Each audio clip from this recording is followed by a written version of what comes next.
João.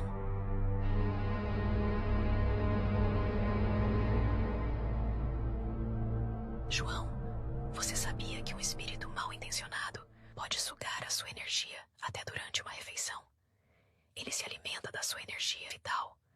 Quando percebe, você se sente fraco, sem entender por que está exausto.